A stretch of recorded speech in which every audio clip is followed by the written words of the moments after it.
Elegance life style కు సరైన ఎంపిక మోకిలాలో sky side sky villas by Sri Tanvith developers. అద్భుతమైన వ్యూతో ప్రత్యేకంగా రూపొందించిన duplex homes sky side Mokila. రాజమండ్రిలో కల్తీ పాలు పెను కలకలం సృష్టిస్తున్నాయి. చౌడేశ్వరి నగర్, స్వరూపనగర్ రెవెన్యూ కాలనీ పరిసర ప్రాంతాల్లో కల్తీ పాలు తాగిన వారంతా కూడా ప్రస్తుతం అస్వస్థకు గురవుతున్నారు. ప్రజెంట్ 14 మంది వరకు కూడా అస్వస్థకు గురయ్యారు. ఇక 2 వృద్ధ మహిళలు ఇప్పటికే మృతి కూడా చెందారు. చౌడేశ్వరి నగర్ చెందిన కృష్ణవేణి, కనకరత్నం అనే 2 వృద్ధులు చికిత్స పొందుతూ కూడా మృతి చెందారు. అయితే ప్రజెంట్ ఈ విషయం స్థానికంగా విషాదాన్ని నింపుతుంది. ఇక పాలు తాగిన తర్వాత బాధితులు అనూరియా వ్యాధి బారిన పడి మూత్రపిండాలు పనితీరు మందగిస్తుందంటూ కూడా ప్రాథమికంగా డాక్టర్స్ చెప్తున్నారు. మరి గత 5 రోజుల్లో కూడా సుమారు 14 మంది కిడ్నీ సంబంధిత సమస్యలతో ప్రైవేట్ ఆసుపత్రిలో చేరడంతో ప్రజెంట్ అధికార యాంత్రాంగం కూడా అప్రమత్తమైంది. అయితే ఈ పాలు తాగిన ప్రతి ఒక్కరికి కూడా కిడ్నీకి రిలేటెడ్ ప్రాబ్లమ్స్ వస్తున్నాయంటూ కూడా డాక్టర్స్ గుర్తించారు. ఇప్పటికే 14 మెంబర్స్ వరకు కూడా హాస్పిటల్లో చేరారు. ఇదే నేపథ్యంలో జాయిన్ అయిన 2 వృద్ధ మహిళలు కూడా మృతి చెందారు. ఇక ప్రజెంట్ ఈ విషయాన్ని సీరియస్ గా తీసుకున్న జిల్లా కలెక్టర్ కీర్తి చేకూరి ఘటనపై వెంటనే స్పందించారు. ఆమె లాలా చెరువు, హౌసింగ్ బోర్డ్ కాలనీ వంటి ప్రాంతాల్లో 14 ప్రత్యేక ర్యాపిడ్ టీములు కూడా ఏర్పాటు చేశారు. ప్రజెంట్ 957 కుటుంబాలకు డోర్ టు డోర్ స్క్రీనింగ్ చేయాలని కూడా ఆమె ఆదేశించారు. ప్రతి ఒక్క డాక్టర్స్ కూడా డోర్ టు డోర్ వెళ్లి వారికి పలు రకాల శాంపిల్స్ తీసుకొని టెస్టులు కూడా చేస్తున్నారు. పాలు తాగిన ప్రతి ఫ్యామిలీ దగ్గరికి వెళ్లి వారు టెస్ట్ చేస్తున్నారు. అయితే పాలు అమ్మిన నిందితుడు గణేష్ ఎవరైతే ఉన్నారో ఆ పాల వ్యాపారిని ప్రస్తుతం పోలీసులు అదుపులోకి తీసుకున్నారు. అయితే ఆయన గత 11 సంవత్సరాలుగా కూడా ఈ వ్యాపారంలోనే ఉన్నట్లు కూడా స్థానికులు చెబుతున్నారు. అయితే శివరాత్రి ముందు రోజు తాగిన తర్వాత నుంచి కూడా ఇటువంటి విధంగా ఉందంటూ కూడా తాగిన వాళ్ళంతా కూడా వాపోతున్నారు. అయితే ప్రజెంట్ అతను సేకరించిన పాలు, పెరుగు శాంపిల్స్ ఏవైతే ఉన్నాయో అవన్నీ కూడా టెస్టుల కోసం హైదరాబాద్, విశాఖపట్నం ల్యాబ్స్ కి పంపించారు. ఒకవేళ ఆ ల్యాబ్స్ లో కనుక ఎటువంటి కెమికల్స్ ఏమైనా కలిపినట్లు కనుక రుజువు అయితే ఖచ్చితంగా కఠిన శిక్షలు తీసుకుంటామంటూ కూడా పోలీసులు చెప్తున్నారు.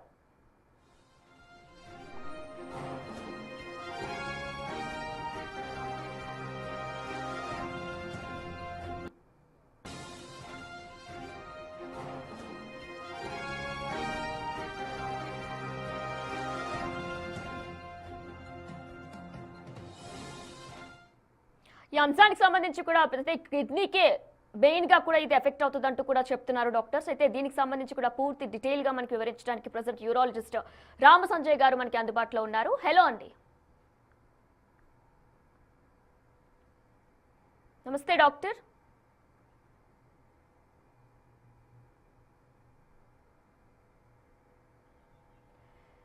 నమస్తే డాక్టర్.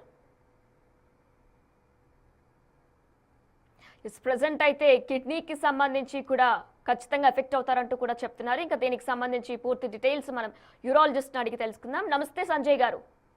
నమస్కారం అండి. మనం చూసుకున్నట్లయితే కల్తీ పాలు తాగిన తర్వాత ప్రతి ఒక్కరూ కూడా కిడ్నీకి సంబంధించిన ప్రాబ్లమ్స్ వస్తాయంటూ కూడా అక్కడ డాక్టర్స్ చెప్తున్నారు. అయితే కిడ్నీకి సంబంధించిన ప్రాబ్లమ్స్ రావడానికి ఆ పాలలో ఎటువంటి chemicals use చేశారనుకోవచ్చు?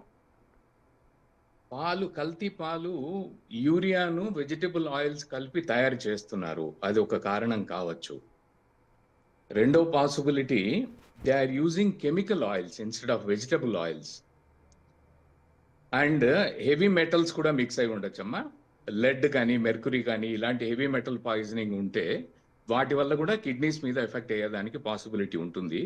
Especially aged people, చిన్నపిల్లలు, వీళ్ళ మీద ప్రీ ఎగ్జిస్టింగ్ కండిషన్స్, షుగర్ లాంటివి కానీ, బీపీ లాంటివి కానీ, ప్రీ ఎగ్జిస్టింగ్ రీనల్ పెథాలజీ ఉంటే కానీ ఇలాంటి వాటికి వాళ్ళు తొందరగా అఫెక్ట్ అయ్యేదానికి అవకాశం ఉంటుంది.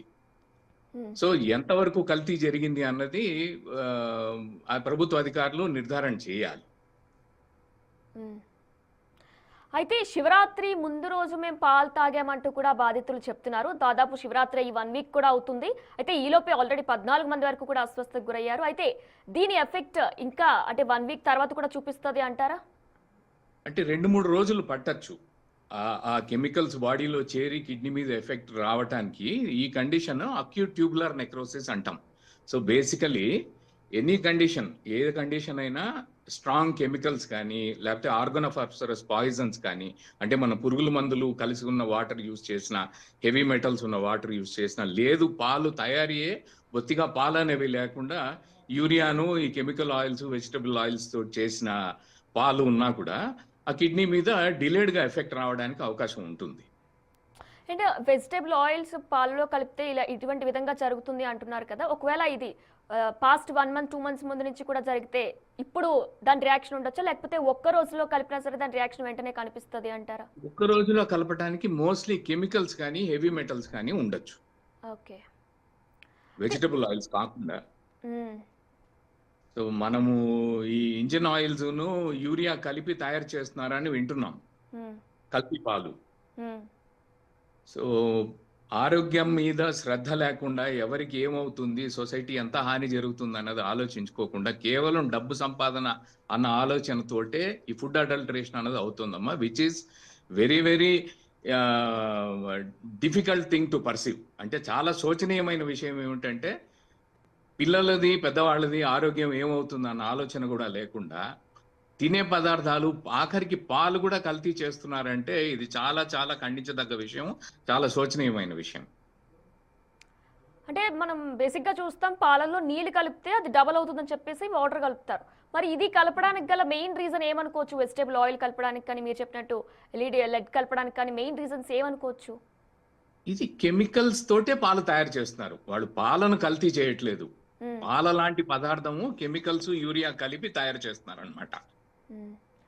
అయితే దీని వల్ల ఎక్కువ ఏజ్ వాళ్ళకి ఎఫెక్ట్ అవుతుంది అంటారు? అంటే చిన్నపిల్లలకి, చంటి పిల్లలకి పెద్దవాళ్ళకి 55-60 సంవత్సరాలు పైబడ్డ వాళ్ళకి, చంటి పిల్లలకి. ఎందుకంటే వాళ్ళకి ఆ కిడ్నీ రిజర్వ్ కానీ లేకపోతే ఏదైనా ఒక కెమికల్ కానీ ఏదైనా ఒక హానికరమైన పదార్థం తీసుకున్నప్పుడు బాడీ ఫైట్ చేయగలిగే కెపాసిటీ కానీ తక్కువ ఉంటుంది. లేదు షుగర్ పేషెంట్లు కానీ బీపీ పేషెంట్లు కానీ already pre existing kidney problem ఉన్న వాళ్ళు కానీ ఉంటే వాళ్ళకి కష్టం అవుతుంది అనమాట, తొందరగా వాళ్ళు ఎఫెక్ట్ అయ్యేదానికి అవకాశం ఉంటుంది. డాక్టర్ మీరు చెప్పినట్టు షుగర్ పేషెంట్స్ కానీ బీపీ పేషెంట్స్ కానీ ఉన్నట్లయితే ఇలాంటి పాలు తాగితే వారికి త్వరగా ఎఫెక్ట్ అవుతుంది అంటున్నారు. మరి వాళ్ళు ఎటువంటి జాగ్రత్తలు తీసుకోవచ్చు?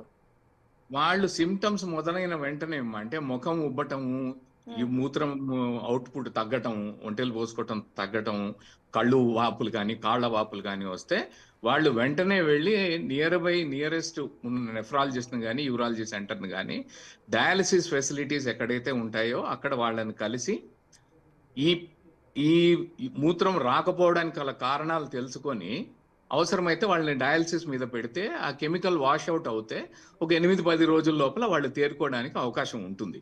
ఎందుకంటే కిడ్నీకి జరిగిన డ్యామేజ్ అన్నది టెంపరీ డ్యామేజ్ అవుతే వాళ్ళు తేరుకుంటారు దాని నుంచి. ఈ కెమికల్స్ వల్ల వచ్చిన డ్యామేజ్ కానీ సడన్ గా బ్లడ్ ప్రెషర్ పడిపోవటం కానీ ఇలాంటివి అయ్యి కిడ్నీ డ్యామేజ్ అవుతే ఈ అక్యూట్ ట్యూబులర్ నెక్రోసిస్ అన్న కండిషన్ నుంచి వాళ్ళు రికవరీ అవుతారు. దానికి dialysis support, nephrology urology support, కొన్ని ఇన్వెస్టిగేషన్స్, సిటీ స్కాన్ లాంటి పరీక్షలు, ఇంకేదైనా కారణాలు ఉన్నాయా మూత్రం రాకపోవడానికి గల కారణాలు, ఇవన్నీ విశ్లేషించి ట్రీట్మెంట్ ఇవ్వాల్సి వస్తుంది. డాక్టర్, ఆల్రెడీ కిడ్నీ ప్రాబ్లంతో ఫేస్ చేస్తున్న వారు చాలా మంది ఉంటారు. మరి వాళ్ళు కనుక ఈ పాలు తాగితే వాళ్ళకి ఎటువంటి ఏ విధంగా ఎఫెక్ట్ అయ్యే అవకాశం ఉందనుకోవచ్చు? ఇంకా త్వరగా డ్యామేజ్ పెరిగేదానికి, ప్రాణాపాయ స్థితికి పోయేదానికి అవకాశాలు ఎక్కువ ఉంటాయి. డాక్టర్, మరి ఇప్పుడు వీళ్ళంతా పాలు తాగుతున్నారు, ఒక 5-10 days లో ఇదంతా రికవర్ అవుతారు. ఫర్దర్ గా దీని ఎఫెక్ట్స్ ఎలా ఉండొచ్చు అంటారు? Further effects usually temporary procedure ఉండి టెంపరీ డ్యామేజ్ ఉంటే ఈ ఏటీఎన్ అన్న కండిషన్ నుంచి రికవరీ అయిపోతే వాళ్ళ ప్రీ ఎగ్జిస్టింగ్ రీనల్ ఫంక్షన్ ఎంత ఉండింది అన్నదానికి చేరుకుంటారు యూజువల్లీ. బట్ కంటిన్యూస్ గా ఇలాంటి వాటికి హార్మ్ఫుల్ కెమికల్స్ కి ఎక్స్పోజ్ కావటము, హార్మ్ఫుల్ డయట్ తీసుకోవటం అవుతే వాళ్ళకి ప్రోగ్రెసివ్ గా కిడ్నీ డ్యామేజ్ పెరుగుతూ పోయేదానికి అవకాశం ఉంది. అయితే డాక్టర్, ప్రెసెంట్ ప్రెగ్నెంట్ ఉమెన్స్ కూడా ఈ పాలను స్వీకరించే ఉంటారు. మరి వారికి ఎటువంటి ఎఫెక్ట్స్ రాబోచ్చు ఫ్యూచర్ లో? బిడ్డ మీద ఎఫెక్ట్స్ పడేదానికి అవకాశం ఉంటుందమ్మా. అంటే వాళ్ళకి సప్లై చేసిన పర్టికులర్ బ్యాచ్ లో ఉంటే మటుకు డెఫినెట్లీ బిడ్డ ఆరోగ్యం మీద కూడా ఎఫెక్ట్ పడేదానికి అవకాశం ఉంటుంది. సో అది ఎక్కడ కల్తీ జరిగింది, ఎటువంటి కల్తీ పాలు ఎంతమందికి వెళ్ళాయి అన్నది మరి మనం ఒక సప్లై చేసిన వాడిని పట్టుకొని క్వశ్చన్ చేస్తేనో లేకపోతే అధికారులు ఆ పాల శాంపుల్ కానీ ఆ క్యాన్ కానీ దొరికితే దాని నుంచి విశ్లేషించగలిగితే మనకి అసలైన కారణం తెలుస్తుంది. ఎందుకంటే మూకుమ్మడిగా అందరికీ ఒకటేసారి కిడ్నీస్ డ్యామేజ్ అవటం అన్నది అరుదుగా జరిగే పని. అది ఒక లొకాలిటీలో, ఒక పర్టికులర్ చెరువు ఏరియాలో ఉండే వాళ్ళకి జరిగింది అని మీ వార్తలు ఉన్నాయి. సో అక్కడ ఏమైనా హెవీ మెటల్ కంటామినేషన్ ఉంటుందా, ఒక గ్రౌండ్ వాటర్ సోర్స్ కానీ, లేకపోతే ఆ పర్టికులర్ డే ఇంకేదన్నా కెమికల్ కలవటం ఏమైనా ఉందా వాటర్ సప్లైలో అన్నది చూసుకోవాలి. అయితే డాక్టర్ ఈ సిమ్టమ్స్ కనిపించిన తర్వాత కొంతమంది చిన్నపిల్లలు సిమ్టమ్స్ చెప్పలేరు. మీరు చెప్పినట్టు మొహం ఉబ్బడం కానీ లేదా యూరిన్ అనేది పాస్ అవ్వకపోవడం కానీ సిమ్టమ్స్ చెప్పలేరు. వారు ఎన్ని రోజుల్లో హాస్పిటల్లో జాయిన్ అయితే బెటర్? ఎంత త్వరగా వీలైతే అంత మంచిదమ్మా. ఎందుకంటే డయాలిసిస్ సపోర్ట్ అన్నది ఖచ్చితంగా అవసరం పడుతుంది.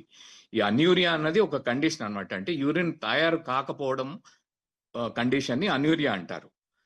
తయారు కాకపోవడానికి గల కారణాలు ఏమిటి? అక్యూట్ గా ఉన్నట్టుండి సడన్ గా ఈ కిడ్నీస్ షట్ డౌన్ లోకి వెళ్ళడానికి ఉన్న కారణాలు ఏంటి? దానికి ఏం సపోర్ట్ ఇవ్వాల్సి వస్తుంది అన్నది నెఫ్రాలజిస్ట్, యూరాలజిస్ట్ ఇద్దరు కలిసి డిసైడ్ చేసి ఆ ప్రకారం వాళ్ళకి ట్రీట్మెంట్ అందించవలసి వస్తుంది. ఆ కిడ్నీ తేరుకోవడానికి 10 రోజుల నుంచి 14 రోజుల వరకు టైం పడుతుంది.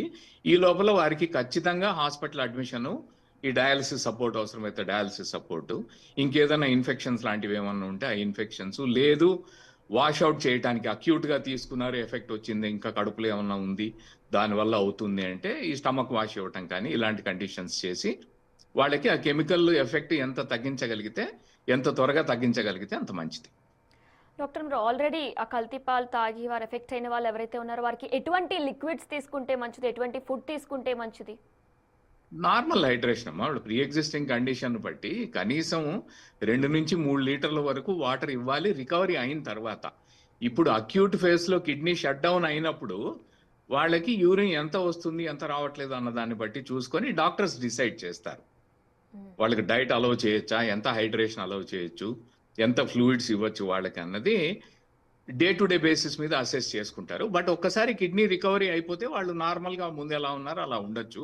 బట్ షట్ డౌన్ ఉన్నప్పుడు ఏమిటంటే యూజువల్లీ 500 ml నుంచి 1000 ml వరకు మాత్రమే అలౌ చేస్తారు. అది కూడా డిపెండింగ్ ఆన్ కిడ్నీ ఫిల్టరేషన్ ఎంత ఉంది, డయాలసిస్ మీద వెళ్తున్నారా లేదా అన్న దాన్ని బట్టి వాళ్ళు డిసైడ్ చేస్తారు అనమాట. డాక్టర్, ఇంకొకటి, ఇప్పుడు 2 కిడ్నీస్ ఉన్న వాళ్ళు ఒక కిడ్నీ ఖచ్చితంగా వాళ్ళకి ఏదైనా కారణాల వల్ల పోయి ఉండొచ్చు. అయితే ఒక్క కిడ్నీతోనే వాళ్ళు జీవనం సాగిస్తూ ఉండొచ్చు.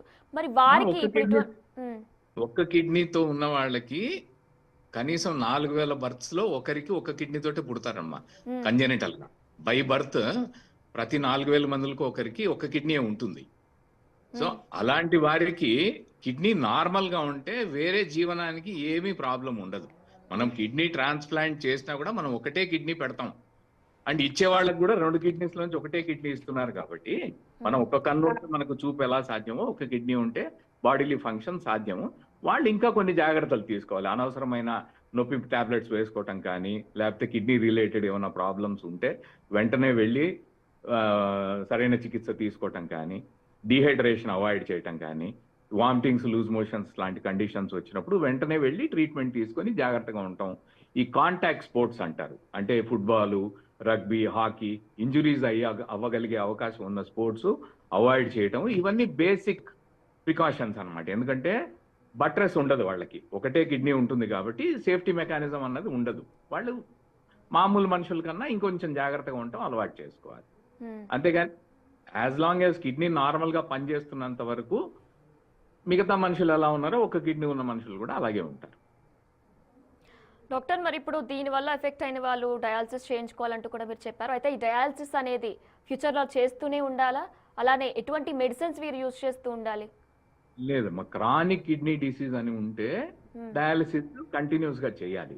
ఇది అక్యూట్ కిడ్నీ ఇంజురీ అంటాం, ఏకేఐ అంటాము, లేకపోతే ఏటీఎన్ అంటాం, అక్యూట్ ట్యూబులర్ నెక్రోసిస్ అని. ఈ అక్యూట్ కిడ్నీ ఉన్న వాళ్ళు యూజువల్లీ 10 నుంచి 14 రోజుల్లో, కొంతమంది 3 వారాల్లో రికవర్ అవుతారు.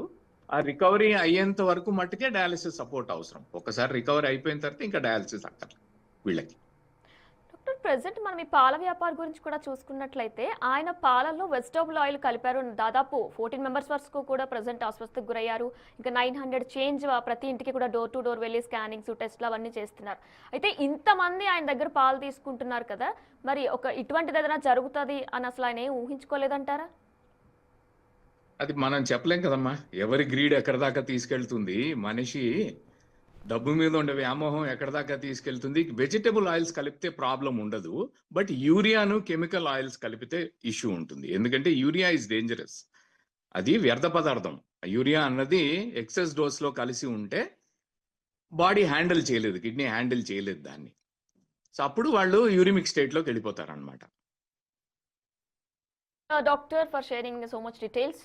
మనం చూస్తున్నాం ప్రజెంట్ రాజమండ్రిలో కల్తీ పాలు సంచలనం సృష్టిస్తుంది. దాదాపు 14 మంది వరకు కూడా అస్వస్థతకు గురయ్యారు. అలానే ఒక 2 వృద్ధ మహిళలు కూడా మృతి చెందారు. ప్రజెంట్ డోర్ టు డోర్ వెళ్లి ఆ రోజు పాలు తాగిన వారు ఎవరైతే ఉన్నారో ప్రతి కుటుంబానికి కూడా వెళ్లి డాక్టర్స్ టెస్ట్లు శాంపిల్స్ కూడా కలెక్ట్ చేస్తున్నారు. అయితే ఖచ్చితంగా వారంతా కూడా ఒకవేళ కనుక కిడ్నీకి సంబంధించిన ప్రాబ్లమ్స్ వస్తాయి కాబట్టి వెంటనే సిమ్టమ్స్ కనుక ఫేస్ చేసినట్లయితే వెంటనే హాస్పిటల్కి వెళ్లాలంటూ కూడా డాక్టర్స్ చెప్తున్నారు.